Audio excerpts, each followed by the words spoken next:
The 10th topic, a flower of emirda, an extremely powerful reply to objections raised against repetition in the Qur'an. My dear loyal brothers, due to my wretched situation, this topic is confused and graceless, but I was certain that beneath the confused wording was a most valuable sort of miraculousness, though unfortunately I was incapable of expressing it. But however, though the wording, since it concerns the Qur'an, it is both worship in the form of reflection and the shell of a sacred, elevated, shining jewel. The diamond in the hand should be looked at, not its torn cloths. Also, I wrote it in 1 or 2 days during Ramadan while extremely ill, wretched, and without food, of necessity very concisely and briefly, and including many truths and numerous proofs in a single sentence. Its deficiencies, then, should be overlooked. Note: as the 10th topic of the fruits of Denizli prison, it's a small, shining flower of emirda and of this month of Ramadan. By explaining one instance of wisdom in the repetitions in the Qur'an, it dispels the poisonous, putrid illusions of the people of misguidance. My true, loyal brothers, while reading the Qur'an of miraculous exposition in Ramadan, whichever of the 33 verses I came to that in the first ray described the allusions to the Risale-i Nur,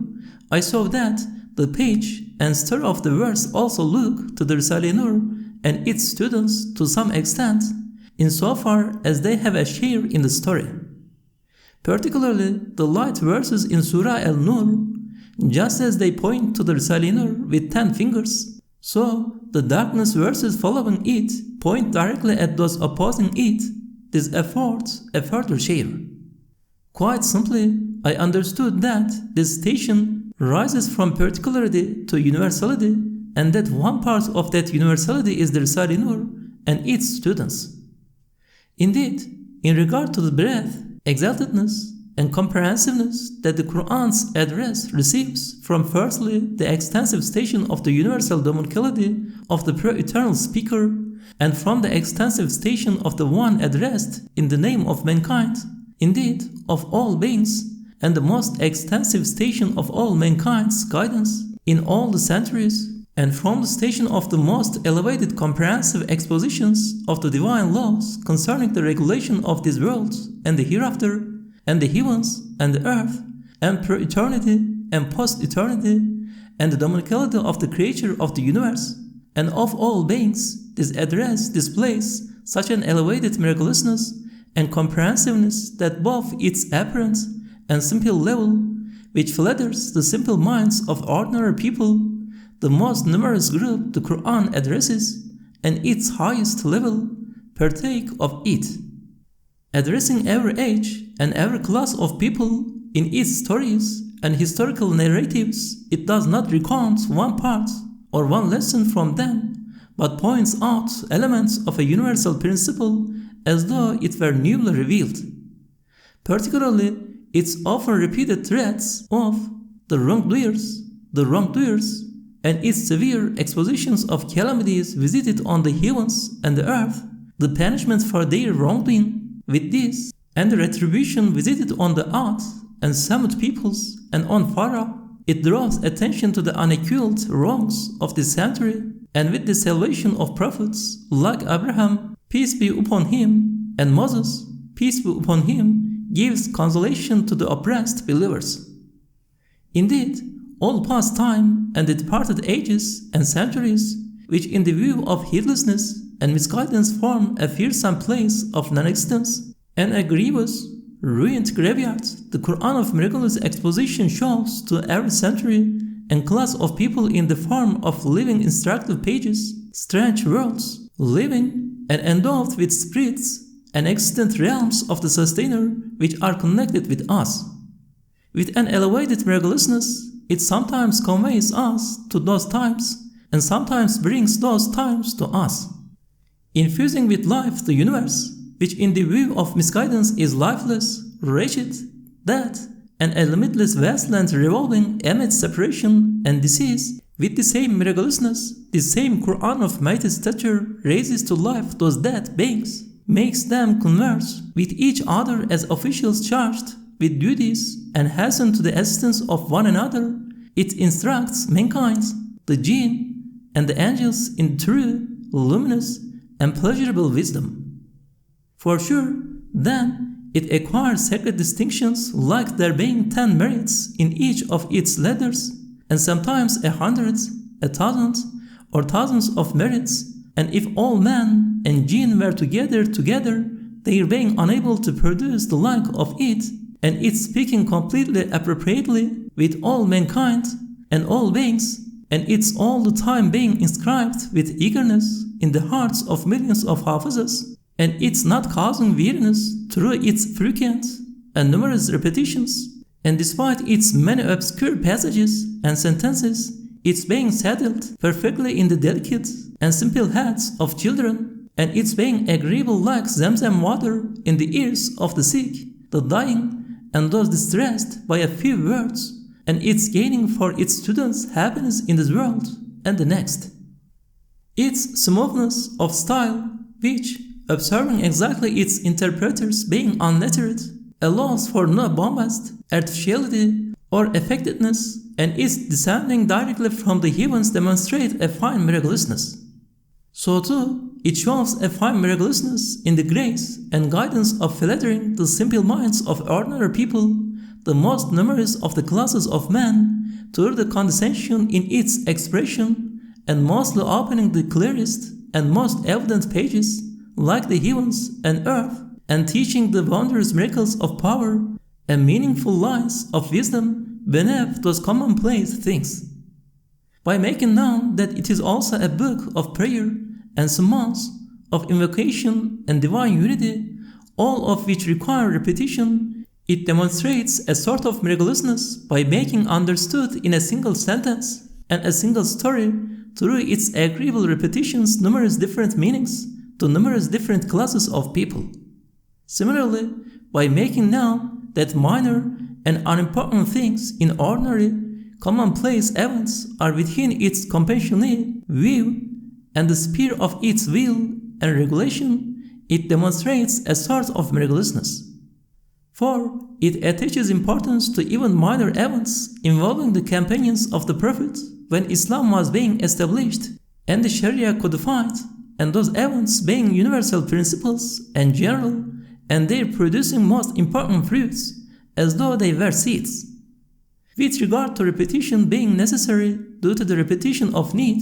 the repetition of certain verses which, as answers to numerous questions repeated over a period of 20 years, instructs numerous different levels of people is not a fault. Indeed, to repeat certain sentences so powerful, they produce thousands of results, and a number of verses resulting from countless evidences which describe an infinite, awesome, all-embracing revolution that, by destroying utterly the vast universe and changing its shape at doomsday, will remove the world and found the mighty hereafter in its place, and will prove that all particulars and universals, from atoms to the stars, are in the hands and under the disposal of a single being, and will show the divine wrath and demoniacal anger on account of the results of the universe's creation at mankind's wrongdoing, which brings to anger the earth and the heavens and the elements. To repeat such verses is not a fault, but most powerful miraculousness and most elevated eloquence, and eloquence and lucid style corresponding exactly to the requirements of the subject. For example, as is explained in the 14th flash of the Risale-i Nur, the sentence, "In the name of God, the merciful, the compassionate," which constitutes a single verse and is repeated 114 times in the Qur'an, is a truth which binds the divine throne and the earth and illuminates the cosmos, and for which everyone is in need all the time. If it were repeated millions of times, there would still be need for it. There is need and longing for it not only every day like bread, but every moment like air and light. And for example, the verse, "And verily your sustainer is exalted in might, most compassionate," which is repeated 8 times in Surah Ta, Sin, Mim, repeating on account of the result of the universe's creation and in the name of universal dominicality, the salvation of the prophets whose stories are told in the Surah and the punishments of their peoples, in order to teach that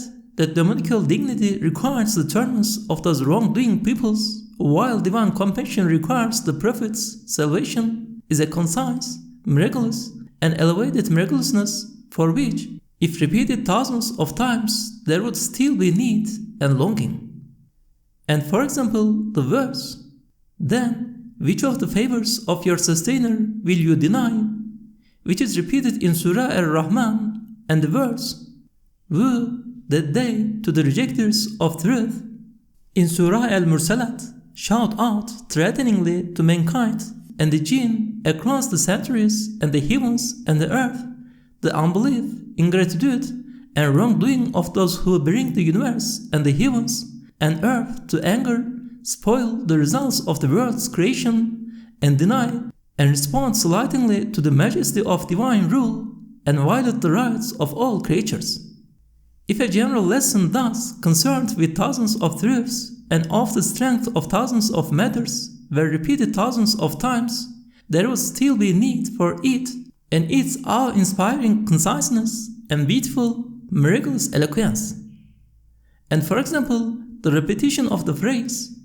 "Glory be unto you, there is no God but you, mercy, mercy, save us, deliver us, preserve us from hellfire." In the supplication of the Prophet, peace and blessings be upon him, called Al-Jawshan al-Kabir, which is a true and authentic supplication of the Qur'an and a sort of summary proceeding from it. It contains the greatest truth and the most important of the 3 sovereign duties of creatures in the face of dominicality, the glorification and praise of God, and declaring him to be all holy, and the most awesome question facing man is being saved from eternal misery and worship, the most necessary result of human impotence. So, if it is repeated thousands of times, it is still few. Thus, repetition in the Qur'an looks to principles like this. Sometimes, on one page, even with regard to the requirements of the position and the need for explanation and the demands of eloquence, it expresses the truth of divine unity perhaps 20 times, explicitly and by implication. It does not cause burden, but affords it a power and eagerness. It has been explained in the Risale-i Nur with proofs how appropriate, fitting, and acceptable in the eyes of rhetoric are the repetitions in the Qur'an. The wisdom and meaning of the Meccan and Medinan surahs in the Qur'an of miraculous exposition being different in regard to eloquence, miraculousness, and detail and brevity is as follows. In Mecca, the first line of those it was addressing and those opposed to it were the idolaters of the Quraysh and untaught tribesmen, so a powerful and elevated rhetorical style was necessary and a miraculous, convincing, and persuasive conciseness. And to establish it, repetition was required. Thus, in most of the Meccan surahs, repeating and expressing the pillars of belief and degrees in the affirmation of divine unity with a most powerful, elevated, and miraculous conciseness, it proved so powerfully the first creation and the resurrection, God, and the hereafter, not only in a single page, verse, sentence, or word, but sometimes in a letter through grammatical devices like altering the positions of the words or sentences, making a word indefinite, and omissions and inclusions that the geniuses and authorities of the science of rhetoric met it with wonder. The Risale-i Nur and the 25th word and its addenda in particular, which probe in summary 40 aspects of the Qur'an's miraculousness, and the Qur'anic commentary Isharat-al-Ijaz from the Arabic Risale-i Nur, which in wondrous fashion probes the aspects of the Qur'an's miraculousness in its word order, have demonstrated in fact that the Meccan surahs and verses contain the highest styles of eloquence and the most elevated, concise miraculousness. As for the Medinan surahs and verses, since the front line of those they were addressing and who opposed them were the people of the book, the Jews and Christians who affirmed God's existence. What was required by eloquence and guidance and further discussion to correspond to the situation was not explanation of the high principles of religion and pillars of belief in a simple, clear, and detailed style, but the explanation of particular matters in the Sharia and its injunctions, which were the cause of dispute, and the origins and causes of secondary matters and general laws. Thus, in the Medinan surahs and verses, through explanations in a detailed, clear, simple style, in the matchless manner of exposition peculiar to the Qur'an, it mostly mentions within those particular secondary matters a powerful and elevated summary, a conclusion and proof, a sentence related to divine unity, belief, or the hereafter, which makes the particular matter of the Sharia universal and ensures that it confirms the belief in God. It illuminates the passage and elevates it. The Risale-i Nur has brought the qualities and fine points and elevated eloquence in the summaries and conclusions which express divine unity and the hereafter and come mostly at the end of verses like, "Indeed, God is powerful over all things. Verily, God has knowledge of all things. And He is the mighty, the wise. And He is exalted in might, most compassionate." It explains in the second beam of the second light of the 25th word 10 out of the many fine points of those summaries and conclusions and proves to the obstinate that they contain a sovereign miracle. Yes, in expounding those secondary matters of the Sharia and laws of social life, the Qur'an at once raises the views of those it addresses to elevated, universal points and transforming a simple style into an elevated one and instruction in the Sharia to instruction in divine unity. It shows it is both a book of law and commands and wisdom and a book of the tenets of faith and belief and of invocation and reflection and summons. And by teaching many of the aims of Qur'anic guidance in every passage, it displays a brilliant and miraculous eloquence different to that of the Meccan surahs. Sometimes in 2 words, for example, in "sustainer of all the worlds" and "your sustainer," through the phrase "your sustainer," it expresses divine oneness, and through "sustainer of all the worlds," divine unity. It expresses the divine oneness within divine unity. In a single sentence, even it sees and situates a particle in the pupil of an eye, and with the same words, the same hammer, it situates the sun in the sky, making it an eye to the sky. For example, after the verse, "Who created the heavens and the earth?" following the verse, "He merges the night into the day, and He merges the day into the night." It says, "And He has full knowledge of all that is in man's hearts." It says, "While creating the vast majestic earth and skies, He knows and regulates the sentiments of the heart."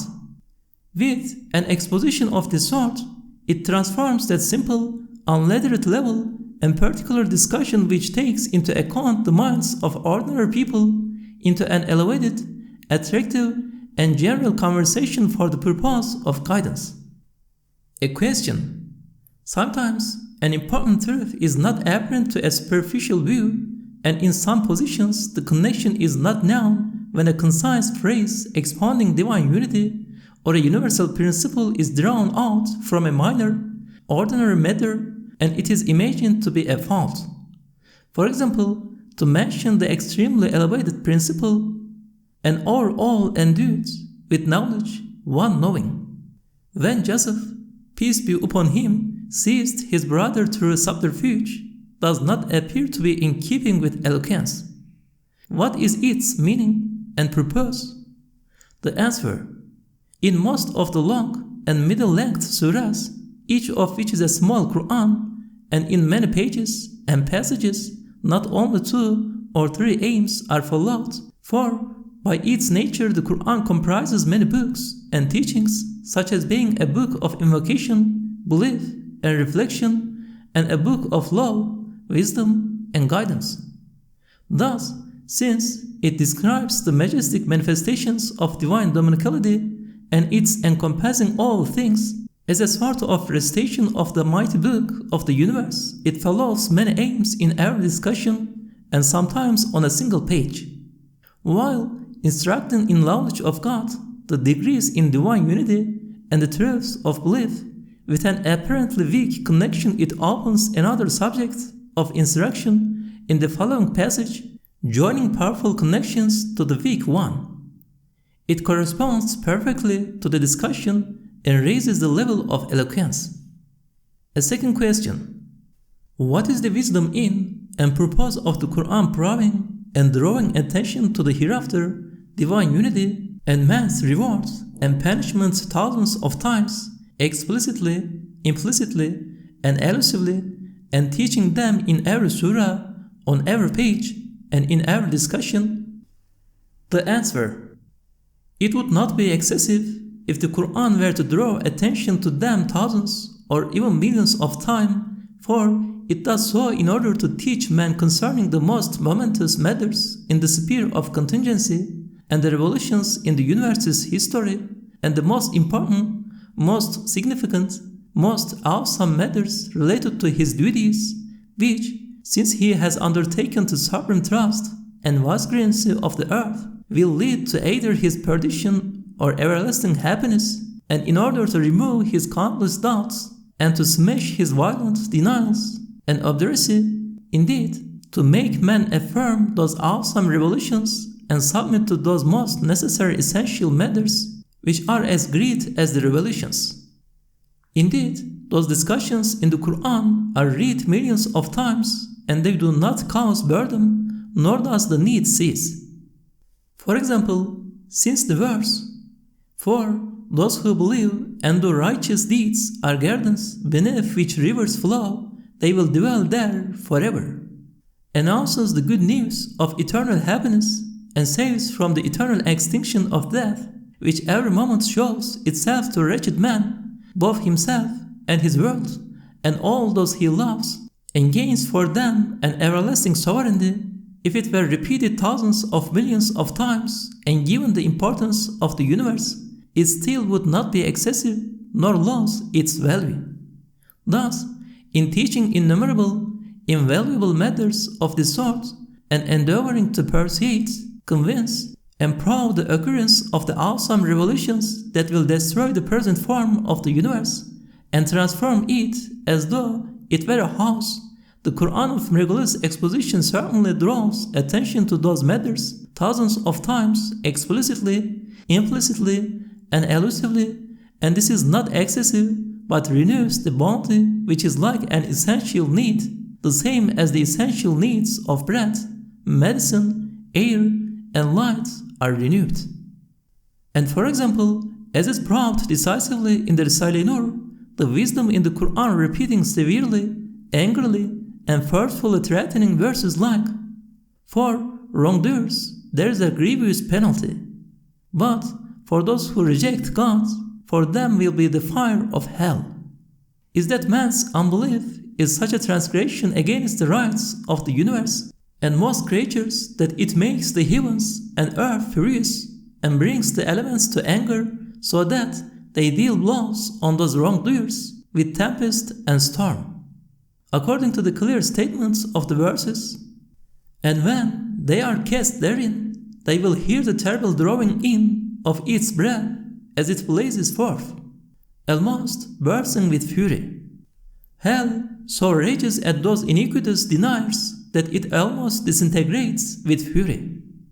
Thus, through the wisdom of showing, not from the point of view of man's smallness and insignificance before such a general crime and boundless aggression, but the importance of the rights of the monarch of universe's subjects before the seriousness of the wrongful crime, and the awesomeness of the unjust aggression, and the boundless ugliness in the unbelief and iniquity of those deniers, in accordance with the wisdom of showing this, if repeating in his decree most wrathfully and severely the crime and its punishment, thousands, millions, or even thousands of millions of times, it still would not be excessive and a fault, because for 1,000 years, thousands of millions of people have read such verses every day with total eagerness and need, never becoming bored. Indeed, every day, all the time, for everyone, one world disappears and the door of a new world is opened. Through repeating, "There is no God but God," 1,000 times out of need and with longing in order to illuminate each of those transitory worlds, it makes it a lamp for each of those changing veils. In the same way, the Qur'an repeats them in truly meaningful fashion, and in accordance with the wisdom of appreciating by reading it the penalties of those crimes and the severe threats of the eternal monarch which smash their obduracy, and of working to be saved from the rebellion of the soul, so as not to obscure in darkness those multiple, fleeting veils and renewed traveling universes, and not to make ugly their images, which are reflected in the mirrors of their lives, and not to turn against them those guessed views, which may testify in favor of them. Even a Satan would shudder at imagining to be out of place these powerful, severe, and repeated threats of the Qur'an. It shows that the torments of hell are pure justice for the deniers who do not heed them. And for example, by repeating many times the stories of Moses, peace be upon him, which contain many instances of wisdom and benefits, like the story of his staff and of the other prophets, peace be upon them, it demonstrates that the prophets of all the other prophets are a proof of the veracity of the messengership of Muhammad, peace and blessings be upon him, and that one who does not deny all of them cannot in truth deny his messengership. For this purpose, and since everyone does not always have the time or capability to read the whole Qur'an, it repeats those stories as it does the main pillars of belief, so as to make all the long and middle-length surahs each like a small Qur'an. To repeat them, then, is not excessive, it is required by eloquence, and teaches that the question of Muhammad, peace and blessings be upon him, is the greatest question of mankind and the most crucial matter of the universe. It has been demonstrated decisively in the Risale-i Nur with many proofs and indications that by giving the highest position to the person of Muhammad in the Qur'an and including him in 4 pillars of belief and holding Muhammad is the messenger of God, equal to the pillar of "There is no God but God," shows that the messengership of Muhammad, peace and blessings be upon him, is the greatest truth in the universe, and the person of Muhammad is the most noble of creatures, and his universal collective personality and sacred rank, known as the Muhammadan reality, is the most radiant sun of the 2 worlds. His worthiness for this extraordinary position has also been proved. One of these proofs is this. According to the principle of the cause is like the doer, since the equivalent of all the good works performed by all his community at all times enters his book of good works, and the light which he brought illuminates all the truths of the cosmos, and he makes grateful not only the jinn, mankind, and animate beings, but also the universe and the heavens and earth, and since the supplications of plants offered through the tongue of disposition, and the supplications of animals offered through the tongue of their innate need, and the righteous of his peace and blessings be upon him, community every day, bequeath to him their benedictions and supplications for mercy and spiritual gains, whose millions, and together with spirit beings, even millions of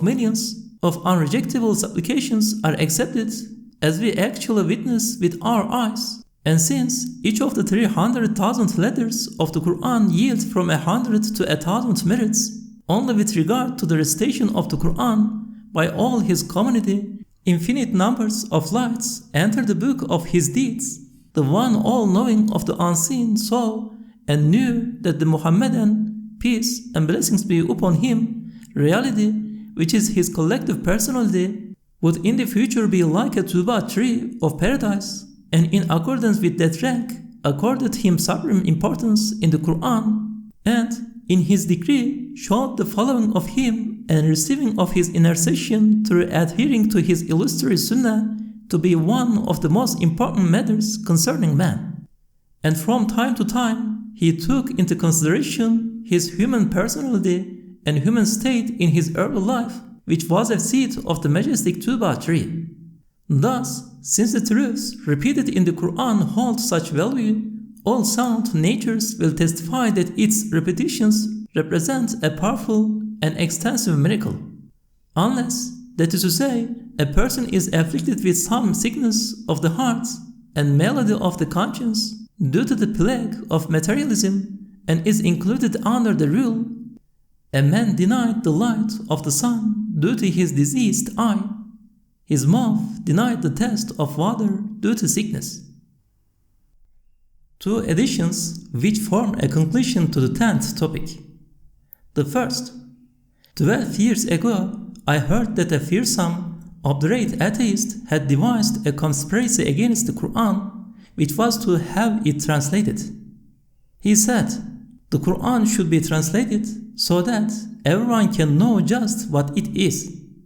That is, he hatched a dire plan so that everyone would see its unnecessary repetitions and its translation would be read in its place. However, the irrefutable proofs of the Risale-i Nur prove decisively that it is impossible to do a true translation of the Qur'an, and other languages cannot preserve its qualities and fine points in place of the grammatical language of Arabic. Man's trite and partial translations cannot be substituted for the miraculous and comprehensive words of the Qur'an, every letter of which yields from 10 to 1,000 merits. They may not be read in its place in mosques. Spreading everywhere, the Risale-i Nur foiled this fearsome plan. I surmise that it was due to the idiotic and lunatic attempts of dissemblers to extinguish the sun of the Qur'an on account of Satan by puffing at it like silly children, having taken lessons from that atheist, that I was inspired to write this 10th matter while under great constraint and in a most distressing situation. But I do not know the reality of the situation since I have been unable to meet with others. Second edition. After our release from Denizli prison, I was staying on the top floor of the famous Şehir Hotel. The subtle and graceful dancing of the leaves, branches, and trunks of the many poplar trees in the fine gardens opposite me at the touching of the breeze, each with a rapturous and aesthetic motion like a circle of dervishes, pained my heart sorrowful and melancholy at being parted from my brothers and remaining alone. Suddenly, the seasons of autumn and winter came to mind, and a heedlessness overcame me. I so pitied those graceful poplars and living creatures swaying with perfect joyousness that my eyes filled with tears. With this reminder of the separations and none being beneath the ornamented veil of the universe, grief at a world full of deaths and separations pressed down on me. Then suddenly the light the Muhammadan, peace and blessings be upon him, reality had brought came to my assistance and transformed my grief and sorrow into joy. Indeed, I am eternally grateful to the Muhammadan being, peace and blessings be upon him, for the assistance and consolation which elevated my situation at that time, only a single instance of the boundless effulgence of that light for me, as for all believers and everyone. It was like this. By showing those blessed and delicate creatures to be without function or purpose, and their motion to be not out of joy, but as though trembling on the brink of non-existence and separation and tumbling into nothingness, that heedless view so touched the feelings in me that desire immortality, love beautiful things, and feel compassion for fellow creatures, and life that it transformed the world into a sort of hell, and my mind into an instrument of torture. Then, just at that point, the light Muhammad, peace and blessings be upon him, had brought as a gift for mankind raised the veil. It showed in place of extinction, non-being, nothingness, purposeless, futility, and separations, meanings, and instances of wisdom to the number of the leaves of the poplars, and as is brought in the Risale-i Nur, results and duties which may be divided into three sorts.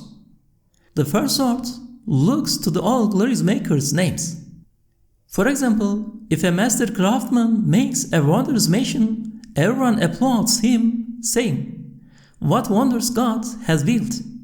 Blessed be God!"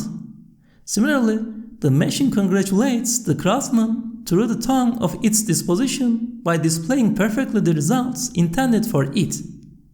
All living beings and all things are such machines. They applaud their craftsman through their clarifications. The second sort of the instances of wisdom looks to the views of living creatures and conscious beings. Beings each become an agreeable object of study, a book of knowledge. When they depart from the manifest world and withdraw to the world of the unseen, they leave their meanings in the sphere of existence in the minds of conscious beings, and their forms in their memories, and on the tablets in the world of similitudes, and in the notebooks of the world of the unseen. That is, they leave behind an apparent existence, but gain many existences pertaining to meaning, the unseen, and knowledge. Yes, since God exists, and His knowledge encompasses everything from the point of view of reality in the world of believers, there is surely no non-being, extinction, nothingness, annihilation, and transferness, while the unbeliever's world is full of non-existence, separation, nothingness, and transcendence. This is taught by the saying, which is on everyone's lips, "For those for whom God exists, everything exists, and for those for whom He does not exist, nothing exists. For them there is nothing." In short, just as at the time of death, belief saves man from eternal extinction, so it saves everyone's private world from the darknesses of annihilation and nothingness.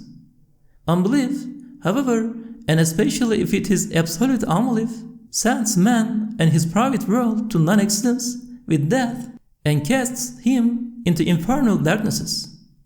It transforms the pleasures of life into bitter poisons. Let the ears ring of those who prefer the life of this world to that of the hereafter. Let them come and find a solution for this, or else let them enter belief and be saved from these dreadful losses. Glory be unto you. We have no knowledge save that which you have taught us. Indeed, you are all-knowing, all-wise.